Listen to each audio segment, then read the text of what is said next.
안녕하십니까. 세상 읽어주는 남자 이상훈입니다. 오늘은 CPU와 메모리 업체 간의 상관관계를 따져보는 시간을 갖겠습니다. 요즘 반도체 칩 시장의 주요 이슈는 AMD와 인텔, AMD와 엔비디아 간의 프로세서 신제품 출시와 관련한 것들입니다. 업체들 간에 서로 장군 멍군이요 하면서 신제품을 출시하고 있습니다. 특히 CPU에서 대략적 경쟁 구도를 보면 만년 2인자였던 AMD가 젠3 아키텍처를 적용해서 CPU 성능을 끌어올리면서 이 성능의 인텔을 강하게 압박하는 상황입니다. 그런데 이런 기사들이 갖는 함의를 캐치하기 위해서는 그 칩 간의 연골고리에 대한 이해가 필요합니다. 그래야 CPU 업체 간 경쟁이 메모리 업황, 파운드리 경쟁 구도에 어떤 영향을 가져올 것인지를 앞서 예측할 수 있습니다. 구조에 대한 이해는 그래서 중요합니다. 개인적으로 인텔이 어떤 식으로 나아가든 현재 구도는 삼성에 큰 도움을 줄 수밖에 없다는 게 개인적인 판단입니다. 가령 인텔이 현재 시장 예측보다 뛰어난 CPU 신제품을 내놔서 자신을 뛰어넘으려는 AMD의 공격을 잘 방어한다면 메모리 교체 수요를 폭발시켜서 삼성의 이득으로 연결됩니다.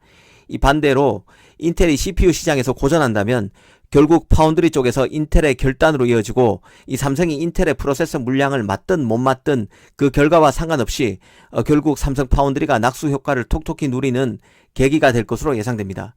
이런 점에 대해서 천천히 짚어드리겠습니다. 먼저 인텔과 AMD의 기술 경쟁 심화가 메모리에 어떤 영향을 줄지부터 따져보겠습니다. 이 CPU는 세대가 바뀔 때마다 메모리 교체 수요가 생깁니다. 이 세대가 교체된다는 의미는 이전 공정과는 달리 진화된 공정을 거친 CPU가 나온다는 의미입니다. AMD가 현재 CPU 시장에서 치고 올라가고 있는데 이는 인텔이 여전히 14나노, 10나노 공정의 CPU를 내놓고 있는데 비해 AMD가 7나노 공정 CPU를 내놓고 있는 게 결정적입니다. CPU의 성능이 좋아지면 CPU에 맞춰서 메모리의 성능도 업그레이드 돼야 합니다. 최근에 차세대 D램으로 전환이 늦어진 것은 CPU 시장의 최강자로서 인텔 CPU의 성능 개선 속도가 예전보다 늦어지고 있기 때문인데요. 시스템 반도체와 달리 메모리 반도체의 규격은 계단식으로 상승합니다. 이는 CPU 성능에 발맞춰서 가야 하는 보조장치인 메모리의 특성 때문입니다. 예를 들어 현재 CPU가 DDR4까지 지원한다고 치겠습니다. 그런데 이제 DDR5까지 지원되는 새 CPU가 나오면 메모리를 기존 DDR4에서 DDR5로 갈아야 합니다. 만약 메모리를 이런 식으로 업그레이드 시키지 않으면 CPU 신제품 출시의 의미가 사라집니다. 그래서 CPU 업체 간 기술 경쟁은 CPU 교체와 연쇄적으로 CPU 성능을 뒷받침하기 위한 메모리의 교체로 이어질 수밖에 없습니다. 이 최근 하이닉스가 삼성보다 먼저 세계 최초로 차세대 D램 DDR5 제품을 출시했다는 뉴스를 접하셨을 것입니다. 아마 삼성도 조만간 DDR5를 내놓을 것입니다. 그런데 삼성이 기술이 떨어져서 하이닉스가 먼저 DDR5를 내놓은 게 아닙니다. 인텔의 CPU 성능 개선이 더뎌지면서 신제품을 내놓을 이유가 없었기 때문이라는 게 정확한 이유일 것입니다. 실제 삼성이 DDR4 제품을 첫 양산한 시기가 지난 2014년 10월이었습니다. 6년이 지났죠.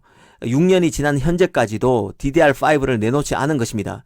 이 앞서 DDR3에서 DDR4로 전환하는데 걸린 시간은 5년이었습니다.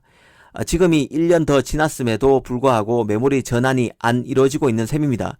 그런 맥락에서 보면 AMD의 압박에 따른 인텔의 분발은 이제껏 미뤄졌던 메모리 제품의 대대적인 교체로 연결될 수밖에 없습니다.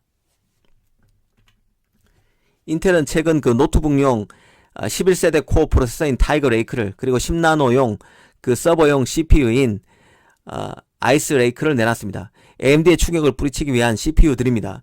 이런 제품들이 7나노 공정으로 만드는 AMD의 신제품인 4대대 라이젠 CPU와 경쟁해서 어떤 결과를 낼지, 그리고 인텔이 지난 실적 컨퍼런스 콜에서 7나노 CPU 출시 일정을 기존보다 1년 이상 더 연기한 내후년인 2022년을 제시했는데 그런 계획 대비 실제 칩 출시 일정이 어떻게 될지 등에 따라 메모리 교체도 영향을 받을 것입니다.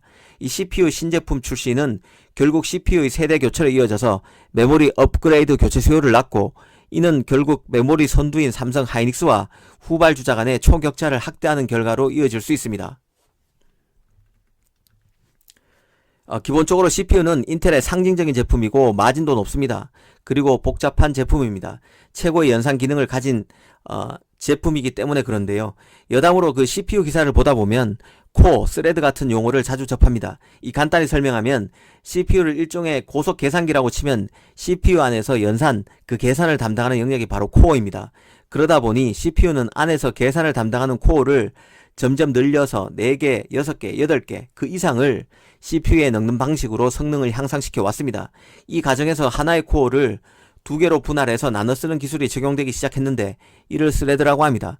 그래서 코어를 나눠 쓰는 기술이 모든 코어에 적용된다는 가정을 하면 그 스레드 숫자는 코어의 2배수가 됩니다.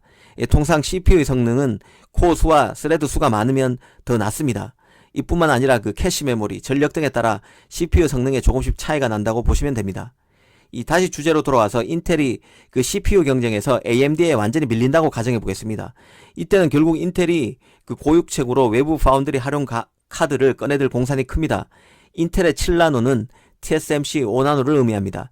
이 TSMC 5나노 운용이 더 빡빡해질 수 있는데요. 이 경우 아마 재미있는 현상이 벌어질 수 있습니다. 만약 인텔이 TSMC와 손잡게 되면 그간 TSMC의 최대 고객이었던 AMD의 입장이 애매해질 수 있습니다. TSMC가 생산 캐파를 극적으로 늘리기 힘든 상황에서 TSMC 인텔 물량 확보는 인텔과 경쟁하는 AMD와 갈등을 낳고 여기에 더해 그 엔비디아의 차세대 5나노 GPU인 호퍼의 파운드리 파트너 결정에도 변수로 작용할 여지가 농후합니다. 만약 인텔이 진짜 외부 파운드리를 활용할 경우 삼성이 인텔의 파트너가 되든 안 되든 그 여부와 관계없이 결국 삼성 파운드리에 새로운 비즈니스 기회를 제공하는 모멘텀이 될 가능성이 크다는 생각입니다. 오늘은 인텔이 삼성을 키운다는 주제로 한 말씀 드렸습니다. 감사합니다.